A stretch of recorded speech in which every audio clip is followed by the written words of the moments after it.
মাঝরাত ঢাকার রাজপথগুলো অদ্ভুত এক নিস্তব্ধতায় ডুবে আছে। ল্যাম্পপোস্টের হলুদ আলোয় মাঝে মাঝে দু একটি পুলিশের টহল গাড়ি সাইরেন বাজিয়ে ছুটে যায়, কিন্তু সেই শব্দ যেন কোনো গভীর ষড়যন্ত্রের ফিসফিসানিতে ঢাকতে পারে না।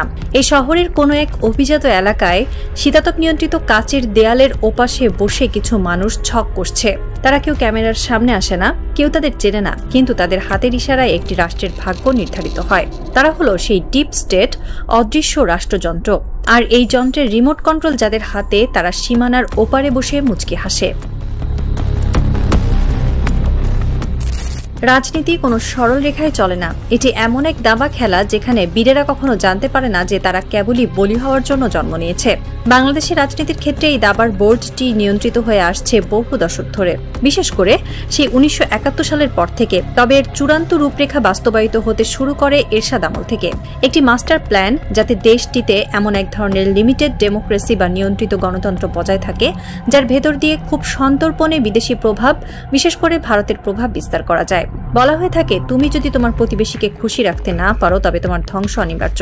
এই একটি মন্ত্র বাংলাদেশের রাজনীতিতে গেঁথে দেওয়া হয়েছে অত্যন্ত সুনিপুণভাবে। তুমি ভারত বিরোধী, তাহলে তোমার রাজনৈতিক ক্যারিয়ারের সমাপ্তি এখানে। আর এই প্রভাব বিস্তারের মাধ্যমগুলো শুধু রাজনৈতিক চাপেই সীমাবদ্ধ থাকেনি। দিনের পর দিন, বছরের পর বছর ধরে টাকা, নারী, গাড়ি বাড়ি কিংবা হানি ট্র্যাপের মতো ব্ল্যাকমেইলিং টুলস ব্যবহার করে দেশের শীর্ষস্থানীয় রাজনীতিকদের কিনে নেওয়া হয়েছে। তারা এমন একটি সংসদ চায়, এমন একটি সরকার চায় যারা হবে পুরোপুরি নির্ভরশীল, এমন এক পুতুল সরকার যাদের সুতো বাঁধা থাকবে দিল্লির সাউথ ব্লকে। আর এই সিস্টেমের বিরুদ্ধে যেই দাঁড়াতে চেয়েছে তাকেই সরিয়ে দেওয়া হয়েছে। হাদি ছিলেন সেই অল্প কয়েকজন মানুষের একজন যিনি এই অদৃশ্য সিস্টেমের চোখে চোখ রাখার দুঃসাহস দেখিয়েছিলেন। তিনি বিশ্বাস করতেন পরিবর্তন সম্ভব। তিনি এমন কিছু সত্য জনসম্মুখে এনেছিলেন যা সিস্টেমের ভিত্তিমূলে কাঁপন ধরিয়ে দিয়েছিল। কিন্তু হাদি জানতেন না যে সংসদে তিনি যাওয়ার স্বপ্ন দেখছিলেন সেখানে তার মতো মানুষের জন্য কোনো প্রবেশদ্বার রাখা হয়নি। বাংলাদেশের সংসদ সাধারণ মানুষের প্রতিনিধিত্ব করার জন্য তৈরি হয়নি, এটি তৈরি হয়েছে এক বিশেষ অভিজাত শ্রেণীর স্বার্থ রক্ষার জন্য। হাদি চ্যালেঞ্জ করেছিলেন সেই এস্টাবলিশমেন্টকে, আর এর পরিণতি মৃত্যু। কেন হাদিকে মরতে হলো? কারণ তিনি এমন এক ভাষায় কথা বলছিলেন যা ডিপ স্টেটের জন্য অস্বস্তিকর ছিল। তাকে থামানো জরুরি হয়ে পড়েছিল।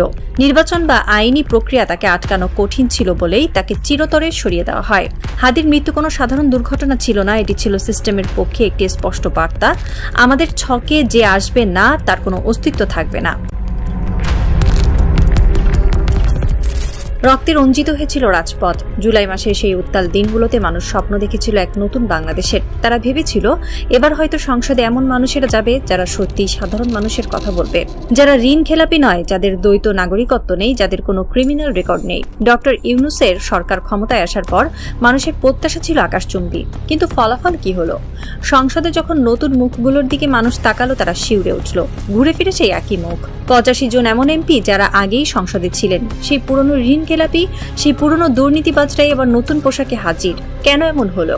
এত রক্তের, এত ত্যাগের পর কেন একই ফলাফল? এর উত্তর লুকিয়ে আছে আমাদের সিলেকশন সিস্টেমে। সংসদ সদস্য নির্বাচনের যে পদ্ধতি, তা এমনভাবে ডিজাইন করা হয়েছে যেন কোনো সাধারণ বা সৎ মানুষের ভেতরে ঢুকতেই না পারে। এই সিস্টেম পরিবর্তন করতে দেওয়া হয়নি, কারণ সিস্টেম পরিবর্তন করলে হাদির মতো সৎ এবং আপোষহীন মানুষরা সংসদে ঢুকে পড়ত, আর তা ডিপ স্টেটের জন্য সবচেয়ে বড় বিপদ হতো।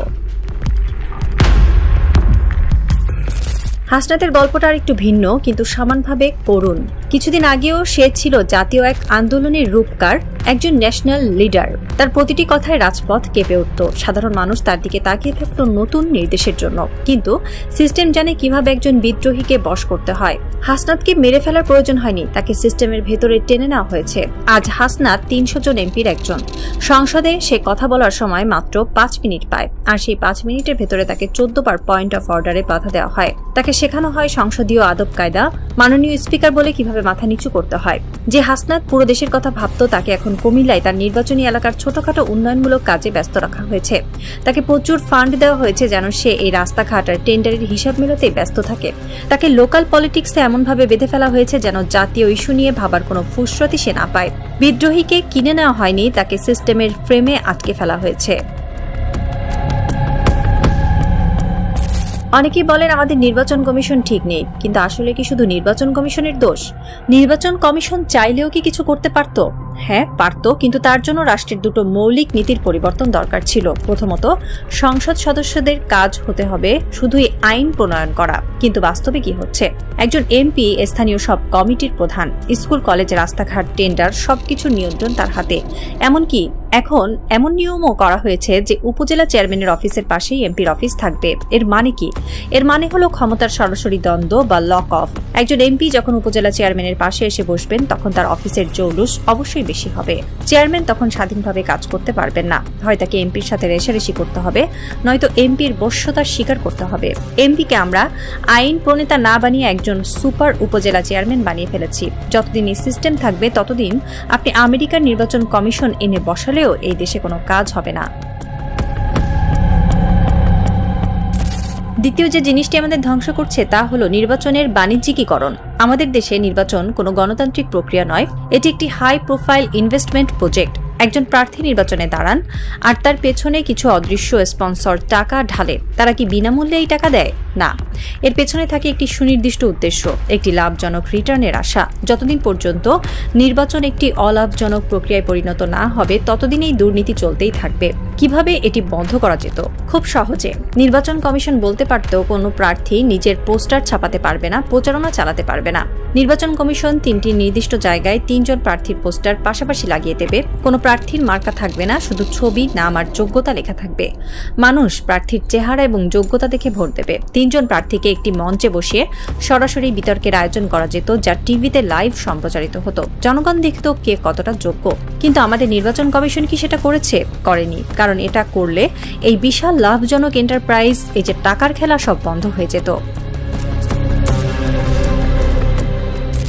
সবশেষে ফিরে আসি সেই অদৃশ্য শক্তির কাছে। এই যে সিস্টেম, এই যে বন্দোবস্ত, এগুলো কারা টিকিয়ে রাখছে? যখনই কেউ এই সিস্টেমের বিরুদ্ধে যায়, যখনই কেউ হাদি টাইপ হয়ে যায়, তাকে সরিয়ে দেওয়া হয়। যখন কোনো হাসনাত বিদ্রোহী হয়, তাকে সংসদে বসিয়ে লোকাল ফান্ডের জালে আটকে দেওয়া হয়।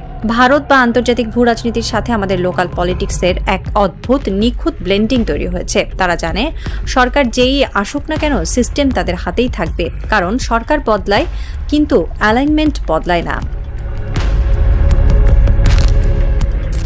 রাতের ঢাকা শহর এখনো নিশ্চুপ। সেই শীতাতপ নিয়ন্ত্রিত ঘরের ভেতরে সিগার আর দামি মদের ধোঁয়ার ভেতর দিয়ে আরেকটি মাস্টার প্ল্যান রচিত হচ্ছে। আগামী নির্বাচনের ব্লুপ্রিন্ট, আগামী 5 বছরের জন্য নতুন কোনো হাসনাতের পতন কিংবা নতুন কোনো হাদির মৃত্যুর পরোয়ানা।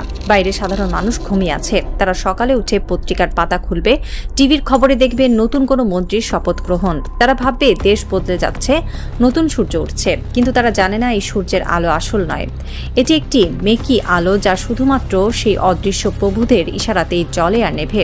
রাষ্ট্রের রন্ধ্রে রন্ধ্রে ঢুকে থাকা ডিপ স্টেট জানে বিপ্লব আসে, বিপ্লব যায়, কিন্তু ক্ষমতার আসল চাবিকাঠি কখনোই হাত বদল হয় না। হয়তো কোনো এক বৃষ্টিস্নাত রাতে নতুন কোনো হাদি আবার জন্ম নেবে এই শহরে। হয়তো সে আবারও চ্যালেঞ্জ করবে এই সিস্টেমকে। কিন্তু তার পরিণতি কি হবে?